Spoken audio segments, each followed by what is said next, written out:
ಒಟ್ರಾಸಿ ತೆನಸುರಿನ ಗಲಸಂಡ ನರಮಾಣಿನ ಶರೀರಗೂ ಆಪುನ ಹಾಳು ಪರಿಣಾಮ ಬಗೆಟ್ ಜನಜಾಗೃತಿಗಾದ ವಿಕಾಸ್ ಕಾಲೇಜ್ ಬುಧವಾರ ಜನಜಾಗೃತಿ ಸೈಕಲ್ ಜಾಥಾ ಅಟ್ಟಣೆ ಆದಿತ್ತು. ಕುಡ್ಲ ಮೇರಿಹಿಲ್ದ ವಿಕಾಸ್ ಕಾಲೇಜ್ ದೊಡ್ಡಬಳ್ಳಾಪುರ ತಾಲೂಕು ಬಳಕೆದಾರರ ಹಿತರಕ್ಷಣಾ ಸಂಘ ಬೊಕ್ಕ ಸೇವಾಧ್ವನಿ ಒಡಿಪು ಮುಕ್ಲಿನ ಒಟ್ಟು ಸೇರಿಕೆಡೆ 10ನೇ ಸ್ವಂತ ಉಮೇದಿಡು ಜನಜಾಗೃತಿ ಸೈಕಲ್ ಜಾಥಾ ಕಾರ್ಯಕ್ರಮವನ್ನು ಬುಧವಾರ ಆಚರಣೆ ಮಾಡ್ತಿದ್ದೀರು. ಒಟ್ರಾಸಿ ತೆನಸುಲಿನ ತಿಂದನ ನಮ್ಮ ಶರೀರಗೂ ಹಾಳು ಪರಿಣಾಮ ಬೀರುಂಡು ತೆನಸು ಒಟ್ರಾಸಿಗಲ ಸೇರ ಬಲ್ಲಿಂದು ಜಾಗೃತಿ ಮೂಡವನ ಉದ್ದೇಶಡು ಈ ಜಾಥಾ ದಿದಿತ್ತೀರು.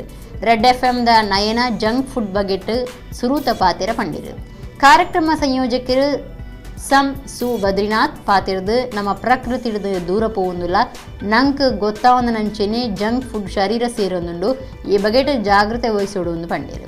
Vikas college trustee J Koragappa, dean doctor ಮಂಜುಳಾರಾವ್ ಪಾಲವೇರು, ಅಧಿಕಾರಿ Parthasarathy Palemar, principal ರಾಜಾರಾಮರಾವ್, doctor Sunil Malagi, Chidanand, Mohan Kumar, AV Raghu, Pratap, Vinay ಚಂದ್ರ ಪಾಲ್ದೆ ತೊಂದಿರು. ಉಪನ್ಯಾಸಕರು ಅಜಿತ್ ರಾಯ್ ಕಾರ್ಯಕ್ರಮ ಸುಧಾರ್ಥ ಕೊರಿಯರು.